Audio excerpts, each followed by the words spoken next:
एक क्वेश्चन यहाँ पे सॉल्व करते हैं। ये भी आपका क्रिस्टल स्ट्रक्चर से रिलेटेड है। तो यहाँ पे निकालना है आपको repeat distance, linear density, packaging fraction of a BCC lithium, है ना। BCC समझते हैं आप, body centred cubic, which has a lattice parameter of 0.35089 newton metre, sorry newton metre नहीं, नैनोमीटर। तो लैटाइस पैरामीटर हम किसे शो करते हैं, ए। तो ए इक्वल्स ये आपका 0.35089 नैनोमीटर, ठीक है। अब आपको निकालना है रिपीट डिस्टेंस, और ये सारी इन द ये डायरेक्शंस दिए हुए हैं आपको। तो सबसे पहले मैं यहाँ पे ये बना देता हूँ, किस तरह का ये देखेगा। तो आपका मैं यूनिट सेल बना देता हूँ यहाँ पे।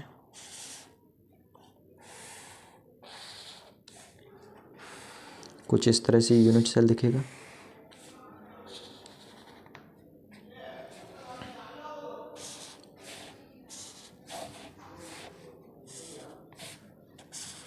ठीक है, और इसके जो एजेस हैं, यहाँ पे एटम बैठा होगा, यहाँ पे भी एटम होगा।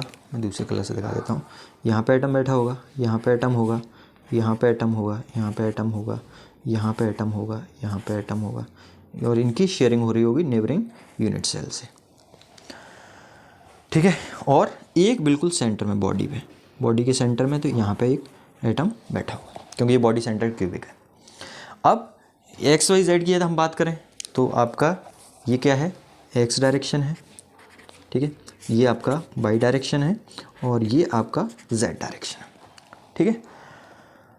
अब आपको इसमें ये सर रिपीट डिस्टेंस पूछा है, पैकेजिंग फ्रैक्शन और लीनियर डेंसिटी पूछा है। सबसे पहले 100 का मतलब एक्स में कितना चलना है आपको 1, और वाई जेड में नहीं चलना है। तो 100 यहाँ पे हो गया, इस पॉइंट 100, ठीक है। ये मिलर इंडिसेस दिया हुआ है बेसिकली 100। अब यहाँ पे यदि आपको रिपीट डिस्टेंस कैलकुलेट करनी है, ठीक है, तो रिपीट डिस्टेंस कैलकुलेट करेंगे। तो बेसिकली रिपीट डिस्टेंस क्या होता है, इनके एटम्स। तो इस जो डायरेक्शन है ना, इस डायरेक्शन में distance per unit number of atoms, ठीक है। तो रिपीट डिस्टेंस यदि मैं इसमें कैलकुलेट करूँ तो रिपीट डिस्टेंस आ जाएगा आपका, इसमें इसकी डिस्टेंस कितना है यहाँ से यहाँ तक, ये बेसिकली क्या रिप्रेजेंट कर रहा है, ए। तो ए की वैल्यू दे रखी है आपको 0.35089, ठीक है। ये हो गया आपका रिपीट डिस्टेंस, ठीक है, न्यूटन नैनोमीटर, ठीक है। रिपीट डिस्टेंस आ गया। अब आपको कैलकुलेट करना है लीनियर डेंसिटी। तो लीनियर डेंसिटी क्या होता है, इसका उल्टा होता है। Linear density equals 1 repeat distance, ठीक है। तो ये आ जाएगा 1 इसकी वैल्यू कितनी है 0.35089, ठीक है। बेसिकली लीनियर डेंसिटी को हम इस तरह से भी दिखा सकते हैं। लीनियर डेंसिटी को ये भी बोल सकते हैं number of atoms upon lattice parameter.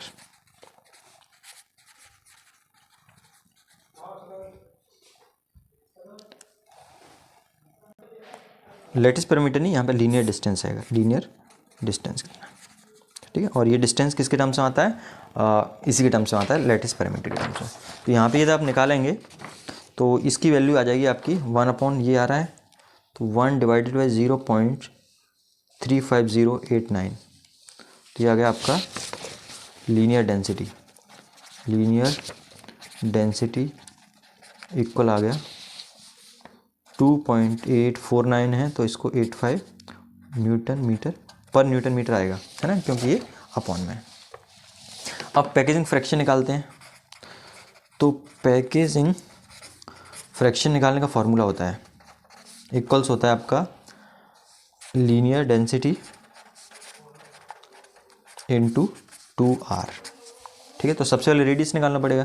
तो for BCC body centred cubic, ठीक है, बॉडी सेंटर क्यूबिक के लिए ए इक्वल्स क्या आता है 4/√3R। तो यहाँ से R इक्वल्स क्या आ जाएगा, R इक्वल्स आ जाएगा √3A/4। तो R इक्वल्स √3। अब ए की वैल्यू आप देखें तो कितना है 0.35089/4।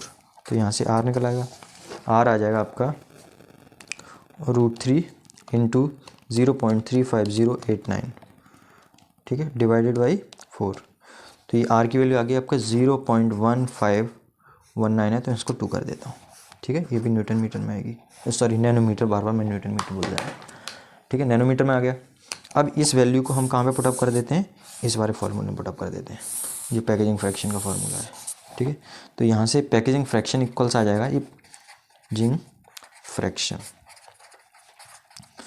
इक्वल्स आ जाएगा लीनियर डेंसिटी 2.85 मल्टीप्लाइड बाई 0.152, ठीक है।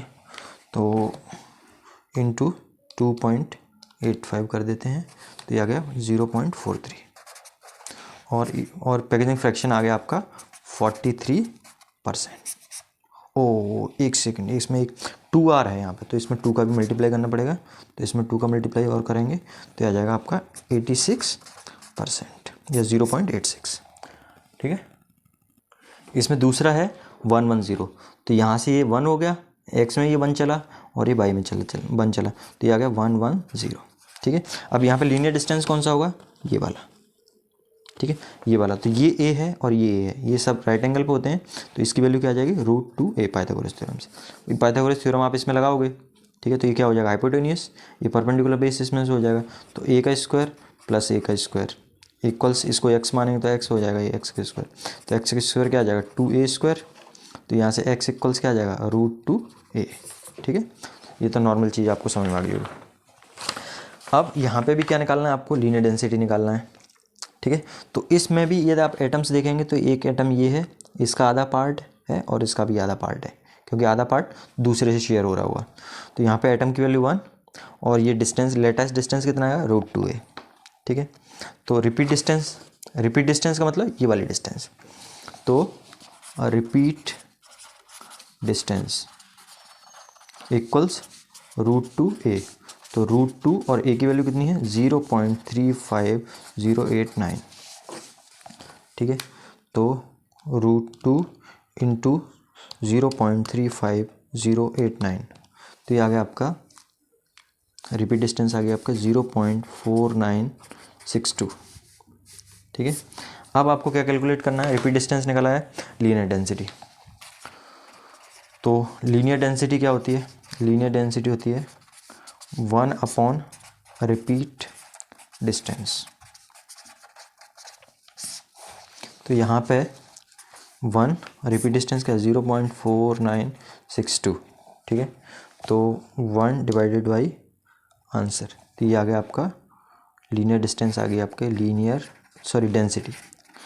डेंसिटी आ गई आपकी 2.015, ठीक है। इसकी यूनिट भी क्या होगी न्यूटन पर न्यूटन मीटर, ठीक है। ये लीनियर डेंसिटी आ गई। अब क्या करना है, पैकेजिंग एफिशिएंसी फाइंड आउट करना है, ठीक है। पैकेजिंग फ्रैक्शन फाइंड आउट करना है, पैकेजिंग फ्रैक्शन। तो पैकेजिंग फ्रैक्शन क्या होता है, लीनियर डेंसिटी इंटू 2R, ठीक है। तो ये इक्वल्स हो जाएगा, लीनियर डेंसिटी हमने अभी निकाला 2.015 इंटू 2R, R की वैल्यू अभी हमने कैलकुलेट की थी थोड़ी देर पहले, इसकी वैल्यू कितनी आई 0.152, तो ये आ जाएगा 2 इंटू 0.152, ठीक है। तो इसको कैलकुलेट किया तो ये आ गया आपका 2.015 इंटू 2 इंटू 0.152, ठीक है। तो ये आ गया 0.6126, इसका मतलब आ गया ये 61.26% पैकेजिंग फ्रैक्शन आ गया, ठीक है। ऐसे ही हम थर्ड केस में भी कैलकुलेट कर सकते हैं। थर्ड केस क्या है, तो थर्ड में मिलर इंडिसेस दिया है 1 1 1, ठीक है। तो ये 1 चले x में, ये y में 1 चला ये z में, तो 1 1 ये आ गया, यहाँ पे इसको मैं लोकेट कर दे रहा हूँ, इसकी वैल्यू कितनी है 1 1 1, ठीक है। ये मिलर इंडिसेस आ गया। अब यहाँ पर रिपीट डिस्टेंस निकालना है, तो रिपीट डिस्टेंस का मतलब यहाँ से ये डिस्टेंस आपको कैलकुलेट करनी है, ठीक है। ये डिस्टेंस आपको कैलकुलेट करना है, ठीक है। तो यहाँ पे √2a है, ये राइट एंगल ट्रायंगल बनेगा, ठीक है। और ये राइट एंगल नहीं, ये वाला इन दोनों के बीच में, ठीक है। 3 डायमेंशनल है तो आपको थोड़ा विजुलाइज करना पड़ेगा, ठीक है। ये √2 है, ये a है, तो इसकी वैल्यू क्या आ जाएगी √2a का स्क्वायर मीन्स √2a का स्क्वायर प्लस a का स्क्वायर, तो कितना आ गया, √2a का स्क्वायर किया तो 2a square plus a square means 3a square, तो ये क्या हो जाएगा √3a। पाइथागोरस थ्योरम से ये आपको बेसिक पता होना चाहिए तभी आप कैलकुलेट कर पाएंगे। तो ये वैल्यू आ गई आपकी √3a, ठीक है, ये डिस्टेंस यहाँ से यहाँ तक है ना। इसको आप 3 डायमेंशनल विजुअलाइज करेंगे तो आपको ज़्यादा अच्छे से समझ में आ पाएगा, ठीक है। ये पीछे वाला फेस है और ये इस तरह से आ रहा है, ठीक है। तो यहाँ से ये आपने कैलकुलेट किया तो सबसे पहले रिपीट डिस्टेंस, ठीक है। तो रिपीट डिस्टेंस जब हम निकालेंगे तो क्या आ जाएगा √3a, ठीक है। तो √3 और a की वैल्यू कितनी है 0.35089, तो ये आ गया आपका √3 इंटू 0.35089, तो ये आ गया 0.6077, ठीक है। अब लीनियर डेंसिटी निकालना है, तो लीनियर डेंसिटी क्या है, नंबर ऑफ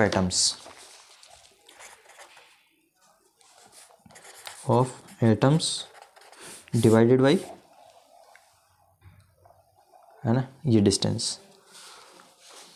इसको ये बेसिकली लीनियर डिस्टेंस भी है, तो लीनियर डिस्टेंस। तो अब ये BCC है, तो यहाँ पे एक एटम ये है और आधा हिस्सा इसका आधा हिस्सा इसका, ये पूरा 1 हो गया प्लस 1 ये मतलब 2, तो ये आ जाएगा 2/0.6077, तो यहाँ पे 2 डिवाइडेड बाई आंसर, तो ये आ गया आपका लीनियर डेंसिटी आ गई, लीनियर डेंसिटी इक्वल्स 3.29, ठीक है, पर न्यूटन मीटर। अब आपको पैकेजिंग फ्रैक्शन निकालना है, पैकेजिंग फ्रैक्शन।